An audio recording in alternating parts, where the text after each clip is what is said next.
Friends চলো এখন ভাদ্র মাস, তো ভাদ্র মাসে তালের বড়া না খেলে একদম অসম্পূর্ণ থেকে থাকে।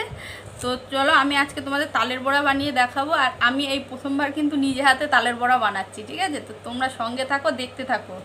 আমি তালের বড়া খেয়েছি সবসময়, কিন্তু বানাইনি কোনোদিন। তো আজকে ভাবলাম নিজে হাতে একটু তালের বড়া বানিয়ে দেখি কেমন লাগে। তো একদিন তাল পুলি করেছি, তোমরা দেখেছো। তো সেদিনকার তালের কাপটা আমার একটু বেশি ছিল, তো সেটা আমি ফ্রিজে রেখে দিয়েছিলাম, জাল টাল দিয়ে ফ্রিজে রেখে দিয়েছিলাম। তো ভাবলাম আজকে একটু ভাদ্র মাসে একটু তালের বড়া না খেলে অসম্পূর্ণ থেকে থাকে, তো তাই জন্য করে সেটা নিয়ে চলে আসলাম। তো চলো তোমরা সঙ্গে থাকো, দেখতে থাকো। তো দেখো বন্ধুরা, তালের বড়া বানানোর জন্য ফার্স্ট আমি এখানে একটু গুড় নিয়ে নিয়েছি, যে সাদা যে চিনির গুড়গুলো হয় না, সেগুলো এই যে নিয়ে নিয়েছি প্রথমে। তারপরে তো লাগবে যা যা লাগবে তোমরা দেখিয়ে দিই তোমাদের, তোমরা দেখো, সঙ্গে থাকো আর দেখতে থাকো।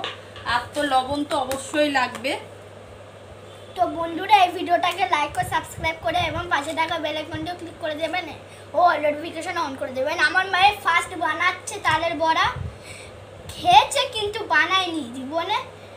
তো আজকের মা আমার ফার্স্ট বানাচ্ছে, আপনারা আমার মার মতন ট্রাই করবেন, আপনারাও দেখবেন অনেক ভালোভাবে বানাতে পারবেন। জানি না আমার মার কী হবে, ভালোভাবে বানাতে পারবে মনে হয়, আশা করি।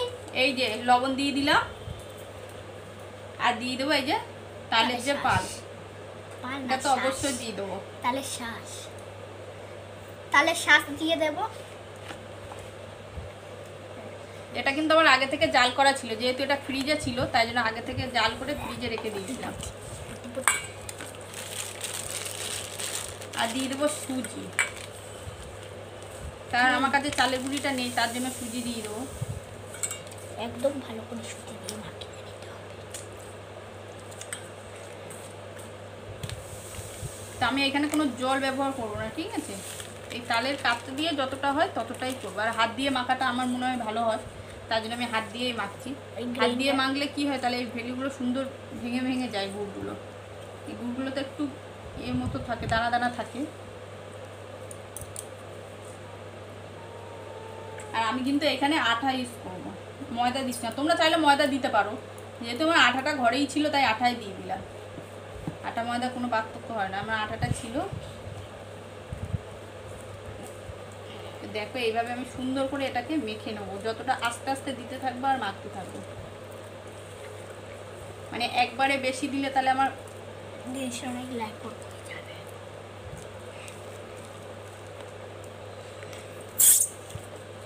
লাইভে প্রথমবার বানিয়ে তো দেখি, আশা করি ভালো হবে। কারণ আমি তো দেখি যখন আমার মা ওরা বানায়, তখন তো দেখি যে কেমনভাবে বানায়।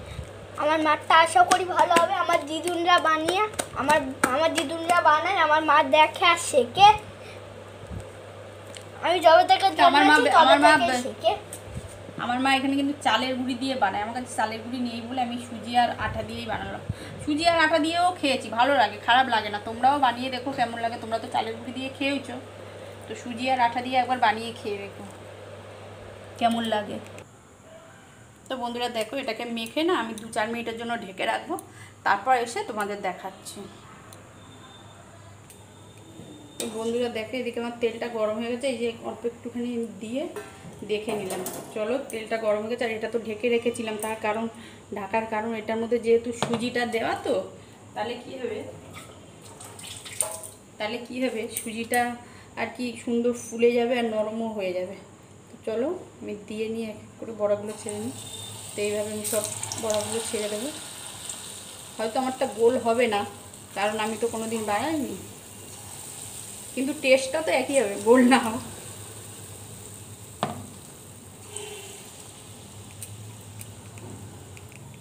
তো বন্ধুরা দেখো, এটা তো আমার একটা সাইড লাল হয়ে গেছে। তারপর আমি এইভাবে উল্টিয়ে দেবো,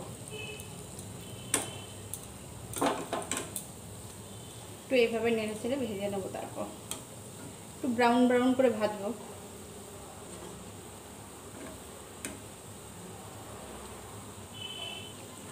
তো বন্ধুরা দেখো, পুরো সুন্দর লাল লাল করে ভেজে নিয়েছে। এই যে দেখো, খুব সুন্দর লাল লাল করে পুরো ভেজে তুলে নিলাম।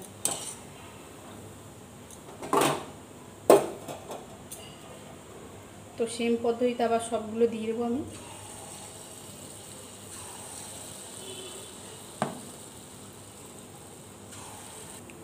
তো চলো বন্ধুরা, সবগুলো সেম পদ্ধতিতে ভেজে নিই, তারপর তোমাদের সঙ্গে ফিরে আসছি। তো তোমরা সঙ্গে থাকো।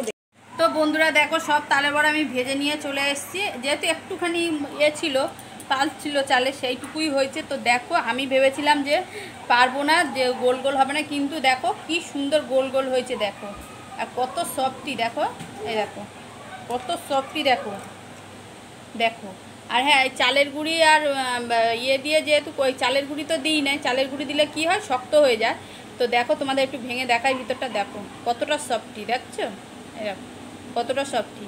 আর যেহেতু আঠা দিয়ে করেছি, তো আঠা দিয়ে করেছি তার না, তো আঠা দিয়ে যেহেতু করেছি, তো এটা কি হবে, অনেক দিন আমি ওটা ভেঙেছি, আটা দিয়ে করেছি। দেখো কাছ থেকে দেখিয়ে দে কতটা সুন্দর গোল গোল হয়েছে। দেখো দেখো, আমি ভেবেছিলাম যে গোল গোল হবে না, কিন্তু না, হয়েছে। তো কত সুন্দর গোল গোল হয়েছে আর কত সফটই হয়েছে। দেখো, যেহেতু আঠা দিয়ে করেছি তার জন্য এতটা সফট হয়েছে। বাবা দাঁড়া, আঠা দিয়ে করেছি তো তার জন্য এতটা সফট হয়েছে। তো তোমরা চাইলে আঠা দিয়ে করে খেয়ে দেখতে পারো একবার, আশা করি ভালো লাগবে। আর এটা 2-3 দিনও পর্যন্ত একদম পুরো এরকম সফটি আর নরম থাকবে। যদি চালের গুঁড়ো দিলে কিন্তু এটা আবার একদিন পরে শক্ত হয়ে যায়, কিন্তু এটা সেটা হবে না। তো বন্ধুরা, তোমাদের তো কাছ থেকে দেখিয়ে দিলাম কতটা সফটি সফটি হয়েছে আর কত সুন্দর গোল গোল হয়েছে, সেটাই দেখো। তো তোমরা তো দেখিয়ে দিলাম কাছ থেকে, আমি নিজেও ভাবতে পারিনি এত সুন্দর গোল গোল বানাতে পারবো আর এতটাই টেস্টি বানাতে পারবো। কারণ তোমরা তো দেখেই নিলে কত টেস্টি হয়েছে, তোমরা না খেলে বুঝতে পারো যে এতটা টেস্টি হয়েছে আর এতটা সফট। যেহেতু আঠা দিয়ে করেছি, আর হ্যাঁ, আটা দিয়ে করলে এটা 2-3 দিন পর্যন্ত সফট থাকবেই। তোমরা একবার প্লিজ আটা দিয়ে বানিয়ে দেখো। আর আমরা মেয়েরা চেষ্টা করলে কি না পারি, সবই পারি। আমরা নারী, আমরাই পারি সব কিছু করতে। তো চলো, চেষ্টা করলে কোনো কিছু না পারার নেই। তো তোমরাও প্লিজ, যারা নতুন তারা চেষ্টা করো, অবশ্যই পারবে, যেহেতু আমিও পেরেছি কিন্তু। তো চলো, টাটা। আর আমার এই রেসিপিটি ভালো লাগলে পরে প্লিজ আমার চ্যানেলটি সাবস্ক্রাইব করে আমার পাশে থাকা বেল আইকনটি ক্লিক করে অল নোটিফিকেশান অন করে আমার পাশে থেকো। তো টাটা, চলো।